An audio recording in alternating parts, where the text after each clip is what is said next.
This is one of the most talked about cars of the year. It's Jaguar's new X Type, the baby Jag. It's their £22,000 answer to the entry-level compact executive car, and it's their first attempt at cracking a market that so far has been dominated by the BMW 3 Series. So, have Jaguar managed to create a new car for a mark that's traditionally for old duffers, for younger buyers? And will this cat set the pigeons flapping? Well, for starters, the car manages to undercut the opposition by some considerable margin. The BMW 325 Ti and the Audi A4 3 litre and the C-Class Mercedes are all considerably more Wonga. And I can see they're already looking considerably flustered. The X Type unmistakably oozes Jaguarness. From the front it looks like an XJ8 and from the rear of an XK8. The headlamps and grille clearly mark it down as a Jag in a way that's clearly associated with the brand. The design of the X Type is more mature than the S Type, and the rear of the car certainly isn't as cluttered.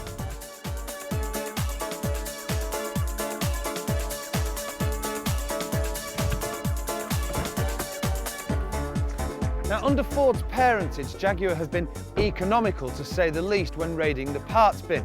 That's because the cost of developing an all-new floor plan would have been prohibitive. Now, the X-Type chassis is heavily based on a Mondeo floor pan, but while the Mondeo was the right size, the drive was at the wrong end to be a real Jag, which is where the idea for the four-wheel drive came in. So, on all X-Types now, 40% of the drive is on the rear wheels to eliminate understeer.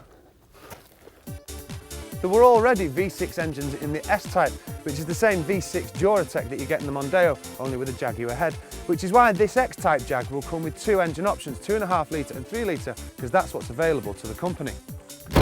So is this just a Mondeo in drag with four-wheel drive and better suspension?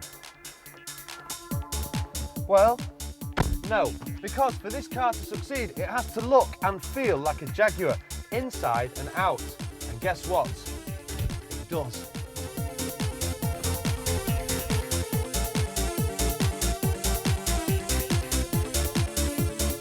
The interior is definitely not Ford-based. The leather upholstery and design is much better than the larger S-Type, which was criticised for having too much plastic in the cabin and not having that real Jaguar ambience.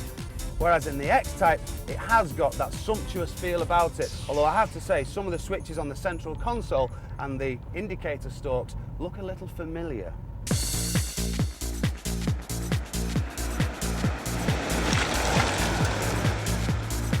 Now, when you think of a Jaguar, you obviously have to think of Toys R Us for the executive, and this car is no exception. It's got climate control, it's got cruise control, everything's electrical. But the CD changer and the sat-nav system are extras, and quite costly ones at that.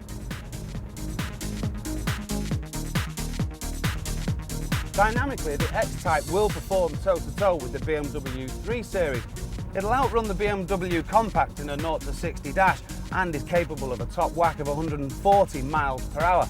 And it'll do an economical 39 miles per gallon, although the 3 litre is obviously a bit more thirsty. But if you're looking at four-wheel drive cars, you have to say that the Audi A4 is its natural competitor, but at 25 grand, it's a bit more cash. And I have to say the Jaguar is more of a driver's car rather than the Audi's motorway punt. Traditionally, buying a Jaguar was like taking swimming lessons with lead boots on, because chances are the resale value would drop like a stone.